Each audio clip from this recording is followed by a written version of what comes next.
The dummy's arm didn't crack. It shattered, clean through, splinters skidding across bare floorboards, and Bruce Lee was already loading the next strike before the pieces stopped moving. No opponent standing across from him. No crowd. No referee counting anything. Just a fist, a wooden target, and a man who had apparently decided that a carved piece of oak owed him something the last real opponent hadn't given him. 3 days. That's how long it had been since Oakland. Since the bow, the handshake, the walk out through a door full of students who thought they'd just watched their teacher win. He didn't feel like he'd won anything. His knuckles were raw, not from this morning, from a morning before and the one before that. He wrapped them wrong side out because the wrapping took longer and longer felt like the punishment he'd assigned himself on purpose. This is where the story really begins. Not downstairs, where the fight happened.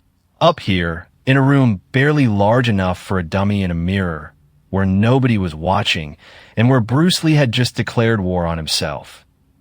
Here's the version they tell in the back rooms of old dojos. Not the one about the fight. Everybody already knows that one. This is the one about what came after, which if you ask the handful of people who were actually there, is the part that matters. You've probably heard the ending already. A quiet young teacher from Hong Kong beat an older, more established master in front of his own students, and everyone went home satisfied. Forget that ending. It's the wrong one. Bruce Lee didn't go home satisfied. He went upstairs, and for the better part of 6 months, he barely came back down. Nobody challenged him to that. No rival showed up at his door demanding a rematch. The challenge came from inside the room, from Bruce Lee to Bruce Lee, and it went something like this.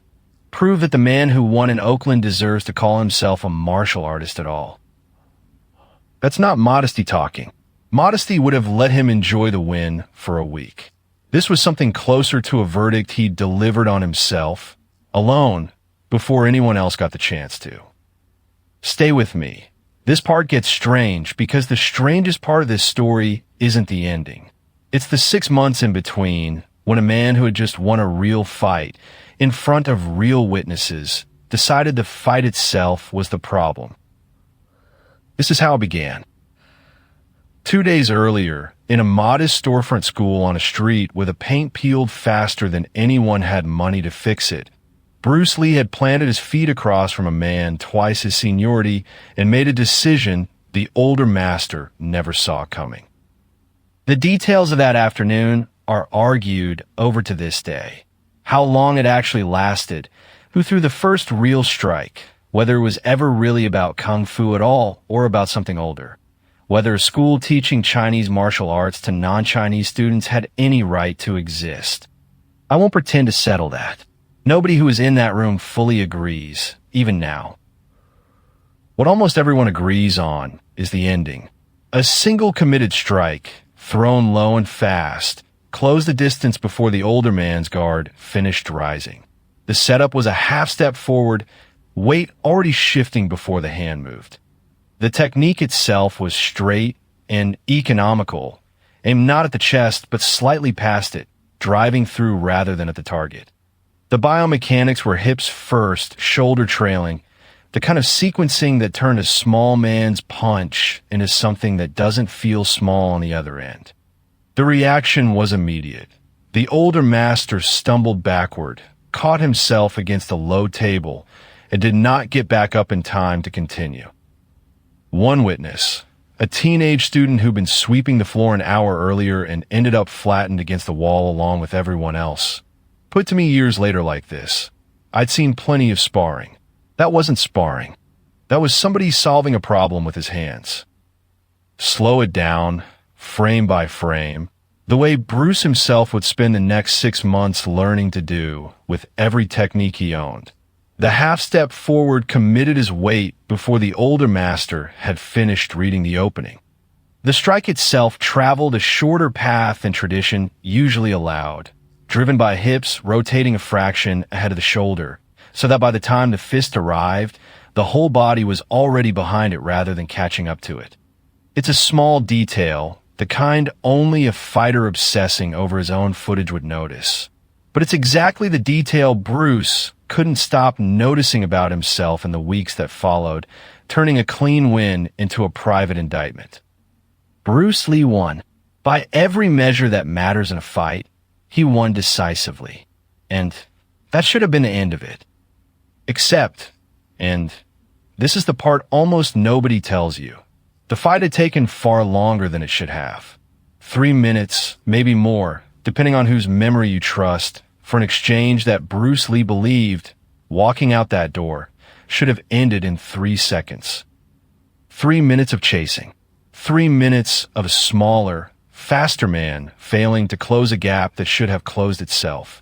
That's not the story of a martial artist demonstrating mastery. That, in his own head, was the story of a man who'd gotten lucky enough times in a row that nobody had noticed he was struggling. Nobody in that school thought that. Every single person who watched saw a clean win. But Bruce Lee wasn't measuring himself against the room. He was measuring himself against some private, exacting standard that none of them could see. And by that standard, he had failed. That's the myth doing its work, by the way, turning he won a hard fight into he was humiliated by his own performance. Maybe that's exactly how he felt. Maybe the 6 months that followed were really about something more ordinary. Young pride, competitive frustration, a bruised sense of his own reputation. I can't prove which, but every account of what happened next agrees on the shape of it, even where they disagree on the reason.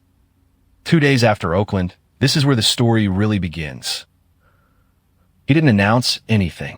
There was no meeting, no formal statement to the handful of students who trained with him in that Oakland space. He simply stopped teaching regular classes, handed the day-to-day running of lessons to the senior students who could manage without him, and disappeared into the room above the school with a wooden dummy, a stack of blank paper, and, as far as anyone could tell, no plan beyond figuring out exactly what had gone wrong 2 days earlier. James Lee, the local strongman and machinist who'd helped bring Bruce out to Oakland in the first place, and who owned half the building the school sat in, was the one who saw the most of what happened next, mostly because he had a reason to go up those stairs, checking on rent, checking on the plumbing, checking, eventually, just to see if his friend was eating. First week, I figured he needed to blow off steam. James is remembered as saying, decades later, to anyone who'd ask about that year. By the 3rd week, I stopped thinking that. What he found, going up those narrow stairs with some excuse or another, was a man who had turned his spare room into something between a laboratory and a confession booth. The dummy stood in the center, one arm already replaced once. Diagrams covered the walls, some in Chinese, some in English, most crossed out entirely, a few crossed out and then rewritten in the margin, smaller, as if the correction itself wasn't confident enough to take up the same space as the mistake it was fixing. 100 repetitions of the same motion, then a slight adjustment, an inch of hip rotation, a different angle of the wrist, and 100 more. Bruce Lee wasn't training to get stronger. He was interrogating a single second of his own life, over and over, looking for the exact moment where 3 minutes should have collapsed into 3 seconds. You already know where this goes, at least in outline. Genius locks himself away, emerges transformed. That's the shape every version of this story eventually takes. But strip away the poetry for a second and look at what was actually happening in that room. A 24-year-old man, alone, refusing to accept a win, treating his own body like a machine that had failed an inspection and needed to be taken apart. Just a bulb overhead, just a mirror, just the sound of bare-knuckle finding wood again and again. Nobody in Oakland used the word obsession. Not at the time. They used gentler words, focused, intense, driven. It's only looking back, knowing what 6 unbroken months of this looks like from the outside, that the gentler words start to feel like the wrong ones. Look at what he was actually trying to solve, because it wasn't really about Oakland at all. Oakland was just the moment the problem became undeniable. Bruce Lee had trained for years in Wing Chun, under one of the most respected teachers in Hong Kong, and he trusted that foundation completely. But sitting alone with the memory of 3 real minutes of real combat, he started noticing gaps that had never mattered inside a training hall. Stances built for one range that left him exposed in another. Forms that assumed a cooperative rhythm no real opponent ever gave him. Motion that looked beautiful in a mirror and cost him a full half-second in the street. So he did something almost nobody in his position would have done. He started treating his own art as a suspect, not a foundation. He pulled out boxing manuals and studied the jab, not as a foreign style to be dismissed, but as a piece of machinery that happened to solve a problem his own training hadn't. He studied fencing footwork out of a borrowed book, fascinated by how a fencer closed distance with almost no wasted motion, blade leading the body instead of the other way around. He watched Western boxers on film, rewinding the same 3 seconds of grainy footage until the projector's motor started to complain. None of this looked like loyalty to any tradition, to a visitor glancing in. And there were a few, mostly out of concern rather than curiosity. It looked like a man dismantling everything he'd ever been taught, one plank at a time, with no clear idea of what he intended to build with the pieces. He'd asked me things that didn't make sense at first. One training partner is remembered saying about that period, a local martial artist who dropped by more than once to hold pads or take a light strike so Bruce could measure his own reaction time. How long does it take you to see a hand coming before it moves? Not how hard I hit. How long it takes to see it. He didn't care about power. He cared about the gap between thinking and doing. That's the kind of sentence people who study Jeet Kune Do today would recognize instantly, dressed up in later language, about economy of motion and wasted movement. But in that back room above a modest Oakland school, in the middle of what should have been a celebration, it was just a tired man with bloodied knuckles asking a friend a strange question, because he couldn't yet explain why the question mattered. Week 1 looked almost reasonable, if you didn't know what came after. He borrowed 3 books from a secondhand shop 2 blocks from the school. A boxing manual with a cracked spine, a paperback on competitive fencing translated badly from French, and a thin instructional pamphlet on judo throws he'd bought mostly, by his own later admission, because the diagrams were the clearest he'd ever seen. None of them were kung fu. That was the point. He read the boxing manual standing up, because sitting down felt like giving up half a day he didn't have. The jab, stripped down on the page, looked almost insulting in its plainness. No setup, no flourish, just the shortest line between 2 points, thrown from a guard that kept the whole arm loaded like a spring nobody had a wind. Bruce tried it against the dummy the way the book described it, and it landed wrong 3 times before it landed right once. The 4th time, something in his shoulder clicked into a position his Wing Chun training had never once asked it to hold, and the strike arrived a fraction of a second sooner than anything he'd thrown that week. "Watch this," he told James Lee one evening. Not as an invitation, so much as a demand disguised as one. He threw the jab. James, who by his own account knew almost nothing about the technical side of the art beyond what he'd absorbed from watching, still felt the difference in the air. A flatter, faster sound where the fist met the wood. None of the usual rotation winding up before release. "Faster," James said, but it looked cheap, like it was missing something. "It's missing everything I don't need," Bruce said. Barefoot on bare floorboards, working through the fencing footwork from the second book, he covered the same 6 feet of space so many times that a faint, pale groove wore itself into the finish of the wood.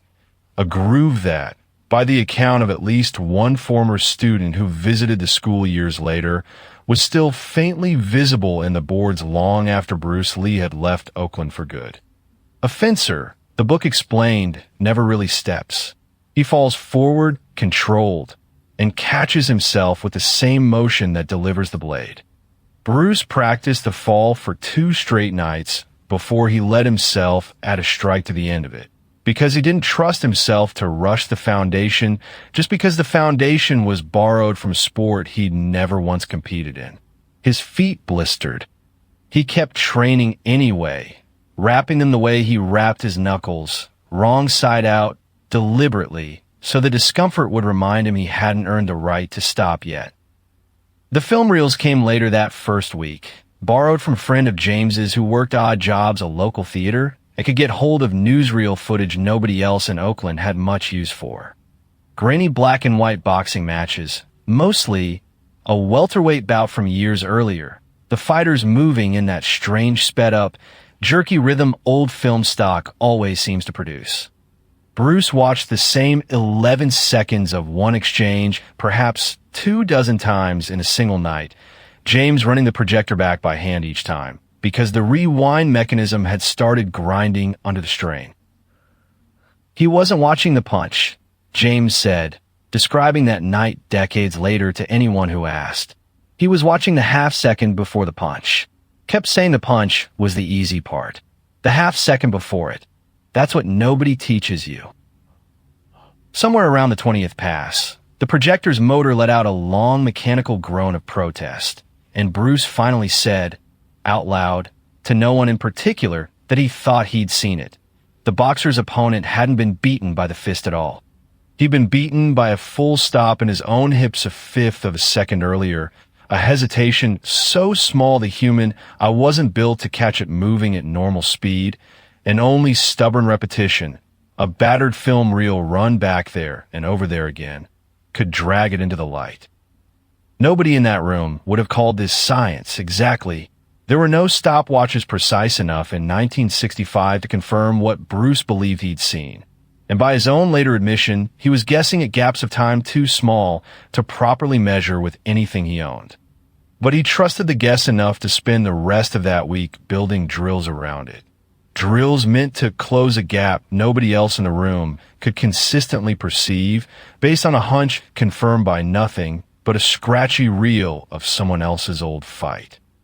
Now, did a battered secondhand boxing manual and a scratchy stolen reel of newsreel footage actually hand Bruce Lee the first real brick of what would become Jeet Kune Do?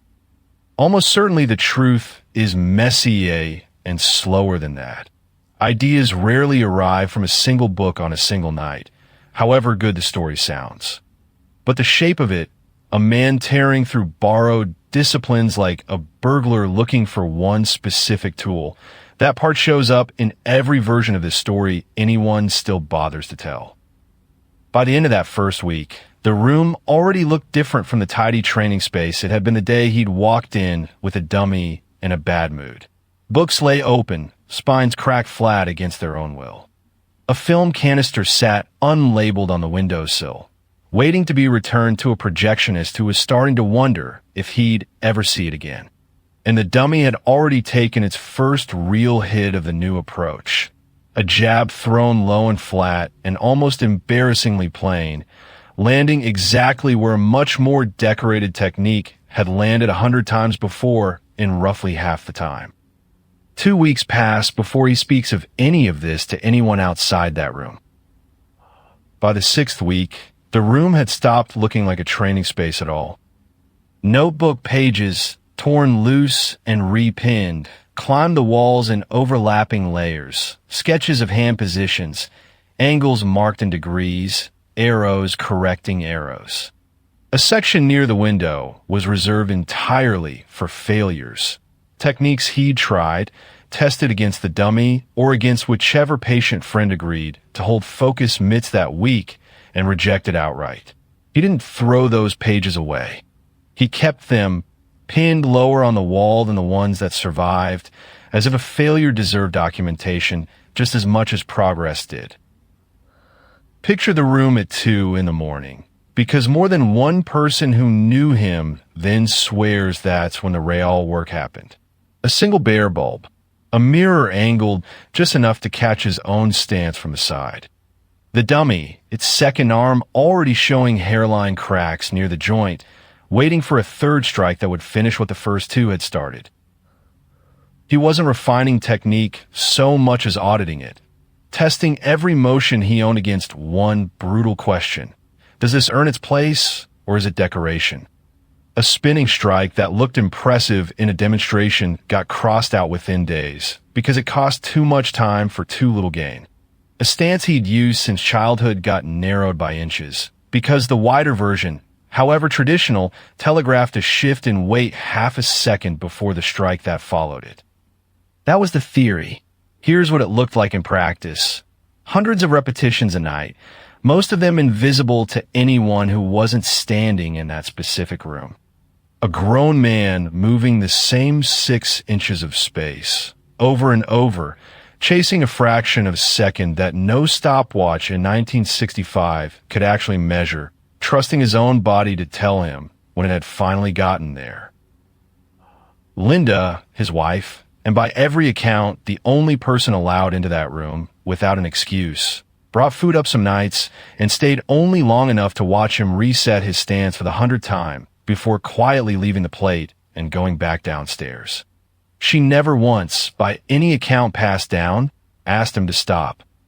That absence of pressure might be the most overlooked detail in this entire story. Nobody around Bruce Lee, in that stretch of 6 months, told him he was doing too much. They just watched and waited and occasionally brought him food.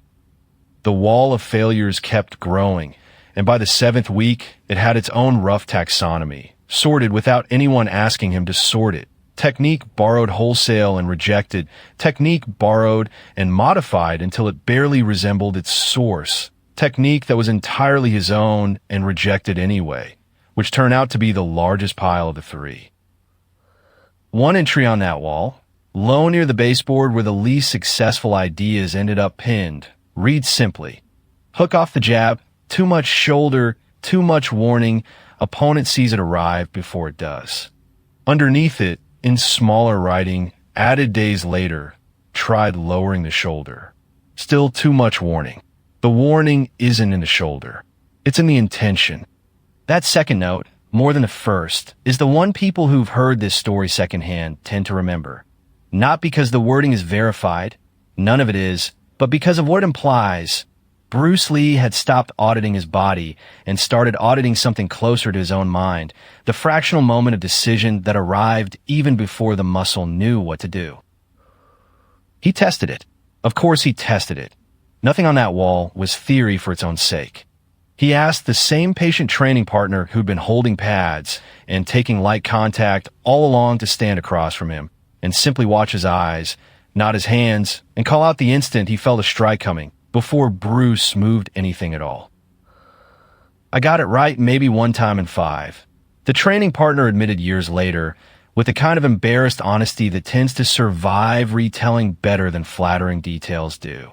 But that one time in 5, I swear he hadn't moved a muscle yet. I don't know what I was reading. Maybe nothing. Maybe I just froze because I expected to lose. Whatever it was, Bruce treated the 80% he couldn't fool as the real result, and the 20% he could as the problem still needing solving. He didn't celebrate the majority. He interrogated the minority, which is a strange, backward instinct for anyone chasing a win. But by that point in the 6 months, winning wasn't the currency he was spending anymore. Linda's visits upstairs had, by then, developed their own quiet ritual, though neither of them, by any account that survives, ever named it as one. She'd climb the narrow stairs with a plate balanced against one hip, the smell of whatever she'd cooked arriving in the room a full flight of stairs ahead of her, and she'd find him mid-repetition more often than not, sweat darkening the collar of his shirt, knuckles wrapped wrong side out the way he always wrapped them that year, his eyes on the mirror rather than on her. She'd set the plate on the one clear corner of the floor that hadn't yet been claimed by a diagram or a discarded page, and she'd watch him finish the set he was on before either of them spoke a word. He'd ask how the food was before he ate a bite of it, is a detail attributed to her decades later in a tone somewhere between fond and exasperated. Like the food already knew, and he just needed someone to confirm what it already knew. She never once, by the accounts passed down through people who knew them both, told him to slow down. She'd bring the plate up, watch the room for a few minutes the way you might watch a fire you're not entirely sure is contained, and go back downstairs to a life that, 6 months earlier, neither of them had expected to include quite so much silence. James Lee's visits, by contrast, had stopped pretending to be about the plumbing entirely. He'd bring a folding chair up those stairs now and set it by the door without any excuse attached to it. And Bruce, deep enough into his set of repetitions, would sometimes go 20 minutes without acknowledging he was in the room. James didn't seem to mind. He told more than one person afterward that those silent 20-minute stretches taught him more about discipline than any lecture on the subject ever could have. Watching a man refuse to let his own audience interrupt a single repetition of a drill that, to anyone else's eye, looked finished an hour ago. There's a difference, James is remembered saying, between doing something because you haven't gotten it right yet and doing something because you're not sure right is even a place you can arrive at and stop. By month 2, I stopped waiting for him to arrive. I just watched him keep walking toward it. That's the sentence, more than any single technique pinned to that wall, that people who study this period of Bruce Lee's life tend to come back to, not because it explains the mechanics of what became Jeet Kune Do, but because it explains the temperament that built it. An engine, taken apart, is a problem with an endpoint. Reassemble it correctly, and you're done. A man auditing the gap between his own thought and his own fist isn't solving a problem with an endpoint. He's chasing a horizon that keeps the same distance from him no matter how far he walks. And by the 7th week, some part of Bruce Lee seemed to understand that, and kept walking anyway. Now, how many of those wall notes actually said what I just told you they said? Nobody photographed that wall before it came down. This is legend filling a gap the historical record simply doesn't cover, dressed in detail specific enough to feel remembered rather than invented. But the temperament underneath it, a man treating an 80% success rate as a standing insult rather than a passing grade. That part of the story never changes, no matter whose account you're reading. There's one more problem nobody accounts for in the tidy version of this story. Watching eyes change the person being watched, whether he wants them to or not. James Lee started coming up those stairs more often than the plumbing required. He'd bring a chair he didn't need and sit near the door, not saying much, mostly because Bruce rarely paused long enough for conversation. What James saw across dozens of these quiet visits wasn't a friend falling apart. It was something closer to a controlled burn, intense, unmistakably consuming, but never once, in his account, looking like despair. People here locked himself in a room for 6 months and picture some tragic collapse. James is remembered telling students long afterward. It wasn't that. He was the calmest wreck I ever saw. Like a man taking apart an engine that had never once let him down, just to see if it could run better. That single image, the engine that worked fine and still got taken apart, is probably the cleanest description anyone's ever given of what was happening in that room. Bruce Lee wasn't fixing a broken system. He was refusing to accept that a working one was good enough. And here's the part of this story that rarely gets told alongside the obsession. James Lee didn't just watch. Somewhere in those weeks of sitting in a doorway, holding a mitt he was told to hold still and nothing else, he started absorbing pieces of the same restlessness. He began questioning his own decades of martial arts training with a bluntness he admitted he'd never allowed himself before. If a stance couldn't survive Bruce Lee's questions, James started asking, could it survive an actual fight? That's a strange kind of gift to receive from watching someone else's crisis. But more than one person from that Oakland circle describe a version of it. They didn't come out of that period feeling like they'd witnessed a breakdown. They came out of it asking harder questions about their own practice than they ever had before. James put to the test on himself, once in a way he later described almost sheepishly. He'd built a good part of his own strongman reputation on raw power, grip strength, a punch that could crack a board most men needed two tries to break. One evening, holding a mitt for Bruce out of habit rather than any real intention to spar, he tried a strike of his own, full power, the kind that had never once failed to impress anyone who'd stood across from him. Bruce didn't block it so much as arrive somewhere else entirely half a beat before it landed, redirecting the momentum with what felt, to James, like almost no effort at all. "I put everything into that punch," James said, describing the moment years afterward. Full extension, full weight behind it. He wasn't even trying hard. And it hit me, years of strength, and none of it mattered if the other man simply wasn't where I expected him to be anymore. He didn't take it as an insult. He took it, by his own account, as the same question Bruce had been asking himself for weeks. What in my own practice is decoration, and what actually survives contact? James started showing up to his own gatherings with strongmen and machinists afterward asking a version of the same question, half joking at first, then less so, not whether a man could lift more, but whether he could still be standing in the same spot half a second later. Maybe that's the real 6-month story. Not a man alone in a room, but a small handful of people around him quietly recalibrating their own sense of what a martial art was supposed to do for the person practicing it. By the 4th month, something in the room itself started to shift. By the 4th month, the failures had gotten more interesting than the successes. One night, nobody agrees on the exact week, only that it was deep into the process. Bruce Lee tried something that should have worked on paper, a compressed, close-range strike modeled loosely on ideas he'd taken for boxing's inside game, designed to close distance and land before an opponent's guard could react. He set up a half-step closer to the dummy than usual, weight forward, almost daring the target to hit back. The technique was a short, punching motion thrown from a guard position lower than his Wing Chun training ever taught him to hold. The biomechanics should have favored him. A shorter path meant, on paper, a faster arrival. Less distance, less time. The reaction told a different story. The dummy barely rocked. Worse, his own balance drifted forward on the follow-through, exactly the kind of vulnerability he'd spent 4 months trying to eliminate. He didn't repeat it once and quietly move on the way most people fail at something and forget it.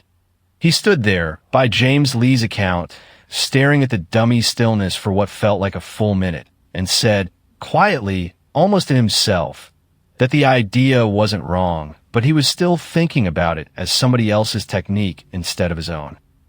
That's a small sentence. It's also, if you know what came out of that room, eventually close to the whole point. He wasn't looking for a better style to replace his own. He was looking for the thing underneath all styles, the part that made any technique work, regardless of which tradition it came from. And he wasn't going to find it by borrowing someone else's answer wholesale. Did he actually say it exactly that way, in that exact room, on that exact night? Almost certainly the wording has drifted after 60 years of retelling. But every version of this story, and there are several from several different mouths, agrees on the shape of the realization, even where the sentence changes. That kind of consistency across witnesses who never coordinated their stories is about as close to something real as a legend like this ever gets. For months in, and the answer still hadn't arrived, but the question had finally gotten sharp enough to matter. There was a second experiment that month, one that gets told less often than the compressed inside strike, mostly because it failed in a quieter, less dramatic way. No rocking dummy, no forward stumble, just a slow, grinding disappointment that took most of a week to fully register. Bruce had become fixated for a stretch of days on the idea that speed itself might be the wrong thing to chase entirely, that a fighter obsessed with being fast was still, in some sense, playing the same game as a fighter obsessed with being strong, just with a different unit of measurement. So he tried, deliberately, to slow down. Not to conserve energy, not to disguise intent, but to see whether a technique thrown at three-quarter speed, with total commitment and zero hesitation, might arrive with the same effective result as one thrown at full speed with a flicker of doubt behind it. He tested it against the dummy first, 100 times, timing himself as best he could with nothing more precise than his own count. Then he tested it against the training partner, who by that point in the 6th month had grown so used to holding pads that his hands had started developing calluses in places they'd never had them before. He told me to just stand there and not brace. The training partner remembered, said he wanted to see what a committed slow strike actually did versus a hesitant fast one. I said sure. He hit me, controlled the whole way, and it barely moved me. Then he threw the fast version, same target, same setup, and I nearly sat down. Bruce didn't argue with the result, and that's worth sitting with for a second, because a lesser ego would have. He'd built an entire week's theory around the idea that commitment might matter more than velocity, tested it honestly against a real body rather than a piece of carved wood, and watched the theory lose. He crossed the whole week's worth of notes off the wall in a single pass that night, according to more than one account, without any visible frustration, which several people who knew him at the time found more unsettling than if he'd shown some. You'd expect him to be angry after a week wasted, is how one visitor to the room described it. He wasn't. He looked almost relieved, like a week spent proving something wrong was still a week that moved him forward, just in the opposite direction he'd expected. That's the sentence that belongs on the same wall, metaphorically, as every crossed-out diagram from the previous 6 weeks. A wrong answer, arrived at honestly and tested fairly, was still progress in the room Bruce Lee had built for himself. Slower, more committed strikes went back to being a footnote rather than a foundation. Speed, paired with total commitment rather than raw hesitation-free velocity, stayed on the wall as one of the few ideas that survived contact with an actual body rather than a block of oak. It's worth noticing, too, what this particular failure cost him beyond the week itself. His hands, by the 5th month, had stopped healing between sessions the way they had at the start. The skin across 2 knuckles on his right hand had thickened into something closer to old leather than skin, cracked at the 2nd joint in a way that reopened every few days no matter how he wrapped it. He never mentioned the pain to anyone who later spoke of that period. The only evidence of it, by every account, was the wrapping itself, done tighter and more deliberately as the months wore on, as if the ritual had become its own quiet apology to a body he was asking more of than it had ever been asked before. Take a step back from the room for a second, because the breakthrough, when it came, didn't come from a new technique at all. It came from Bruce Lee finally asking the right question instead of a better one. For 4 months, he'd been asking, which technique is the fastest, the strongest, the most efficient? That question had produced hundreds of small improvements and 0 breakthroughs, because it assumed the answer was a thing, a strike, a stance, a system he hadn't found yet. Somewhere around the start of the 5th month, by every account that survives, the question changed shape entirely. Not which technique wins, but what does every winning technique, regardless of style, actually have in common? Stripped down, obsessively, night after night, the answer he kept arriving at had almost nothing to do with punches or kicks at all. It had to do with waste. Every technique he'd ever crossed off that wall of notes had failed for the same underlying reason, dressed up in different specifics. It spent motion the situation didn't require. A beautiful spinning strike wasted rotation. A deep, traditional stance wasted the half-second it took to shift weight out of it. Even the punch that had won the Oakland fight, the one everyone else considered flawless, had wasted 3 whole minutes on formality Bruce no longer believed a real fight had time for. He didn't raise his hands as often as you'd expect those last few weeks, is how one visitor described watching him move by that point. That wasn't carelessness. That was arithmetic. Water doesn't choose a shape and defend it. It goes wherever the gap actually is. Bruce never wrote that phrase down in those exact words during those 6 months. That language came later in conversations and interviews years down the line. But everyone who watched him train in that final stretch described something close to it. A fighter who'd stopped committing to any single form and started moving like the gap itself was the only thing worth respecting. That's not a technique. That's a philosophy pretending to be a technique, and it took him the better part of 5 months of splintered dummies and crossed-out diagrams to get there. Something had changed in how he stood. Not louder, quieter. Weeks later, on an ordinary morning that nobody thought to mark as special at the time, Bruce Lee came downstairs earlier than usual, found James Lee already at the counter, and said something out loud for what witnesses agree was the very first time.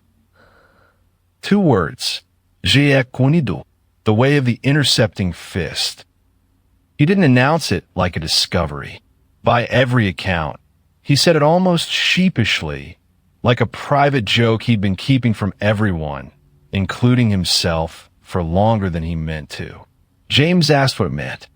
Bruce reportedly thought about it for a moment, long enough that James almost repeated the question, thinking it hadn't landed, and said something close to, "Hit the opponent while he's still deciding to hit you. Not after. Not instead of blocking first. While." James, by his own account, didn't understand it right away. He asked Bruce to show him, right there in the kitchen, no pads, no dummy, nothing but the narrow strip of floor between the counter and the door. Bruce raised a hand, slow enough that James could track every inch of it, and stopped an inch from James's chest. "That's not it," Bruce said. "That was after you saw it coming. Do it again, but this time tell me the second you decide to move before you move." James tried. He couldn't. That was the whole demonstration.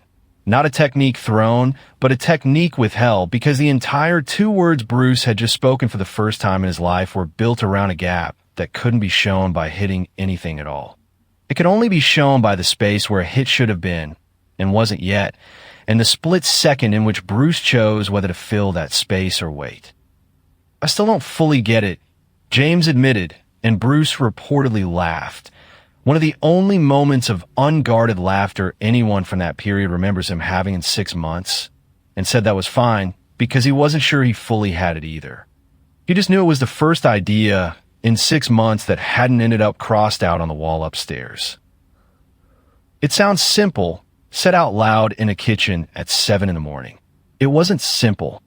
It was the compressed, hard-won answer to a question that had cost him 6 months, a shattered training dummy, and, by his own private measure, his sense of having actually earned that when in Oakland. Nobody threw a celebration. There was no ceremony, no gathering of students to hear the new philosophy unveiled. James Lee is remembered saying it felt more like watching a man exhale after holding his breath for half a year than watching history get made, which of course is exactly what it was, even though nobody in that kitchen had the perspective yet to call it that. Maybe it happened. Maybe it didn't, not on that exact morning, not in that exact kitchen. The precise date has never been nailed down by anyone who was in the room, and nobody who was in the room ever thought to write it down at the time. They had no reason to. But the shape of it, 6 months of obsession resolving into 2 words, spoken quietly, almost embarrassed to finally say them. That part shows up in every telling this story has ever had. That's a myth doing exactly what myths do. Turning an ordinary Tuesday into an origin story. Maybe this once it earned a right to. Here's what gets me about the part of this story that almost never gets told. Bruce Lee wasn't the only person who came out of those 6 months different. James Lee had spent that stretch holding mitts, asking questions he'd never asked about his own decades of training, quietly absorbing a restlessness he hadn't invited in, but couldn't shake once it arrived. When Bruce started teaching again, differently, now, less concerned with forms passed down whole, and more concerned with whether any given motion actually earned its place, James wasn't just a witness to the change. He was already halfway there himself, from months of watching someone else refuse to accept good enough. The handful of students who checked on their teacher during that stretch, worried in the early weeks, and then simply curious in the later ones, came back to classes that looked different from the ones they'd left. Less repetition of forms for their own sake. More questions thrown back at them the way Bruce had once thrown them at himself. Why does your hand move that way? What is it costing you? Would it survive someone who wasn't cooperating? Nobody walked away from those first changed lessons, transformed overnight. That's not how growth like this actually works, however clean the legend wants to make it sound. But something had shifted in the room, downstairs as much as up. A teacher who'd stopped accepting his own good performance as good enough, now asking his students to hold themselves to the same uncomfortable standard. One student, a teenager who'd been sweeping the floor the week of the Oakland fight and had spent 6 months assuming his teacher was simply busy with private matters upstairs, described his first class back this way. Bruce stopped in mid-technique, not to correct the shape of it, but to ask a single question: why did you just do that? The student, by his own later account, didn't have an answer beyond because that's the form. Bruce didn't tell him the form was wrong. He asked him to do it again, and this time, notice the half-second where his own hand hesitated before committing. The same half-second Bruce had spent 6 months hunting in his own body. Nobody had ever asked me why before, the student said, decades later, describing that single afternoon with more clarity than he could summon for entire years of ordinary practice. Everyone just says do it again better. He wanted to know why I did it that way at all. That's a different question. It stays with you longer. That's the shape of what changed in the school, multiplied across a dozen students over the following weeks. Not a new curriculum handed down from on high, but an old curriculum interrogated the same way its teacher had just spent 6 months interrogating himself. Some students found it liberating. A few, by more than one account, found it unsettling, preferring the certainty of a form they didn't have to justify to a system that now demanded a reason for every motion. Bruce didn't force the second group to stay. He wasn't building a following. He was building an answer, and anyone unwilling to keep asking the question alongside him was welcome to keep practicing the version that already existed. Call it mutual growth if you want a tidy word for it. A man locks himself away to interrogate a win nobody else thought needed interrogating, and comes out having changed not just himself, but the handful of people who stayed close enough to watch it happen. Nobody in that circle won anything from those 6 months, not in the way Oakland had a winner. They all just ended up somewhere further along than where they started, Bruce included. Weeks later, on an ordinary morning much like the one where he'd first said those 2 words out loud, the back room above the Oakland school stopped being a battlefield and went back to being a training space. The dummy got a third arm.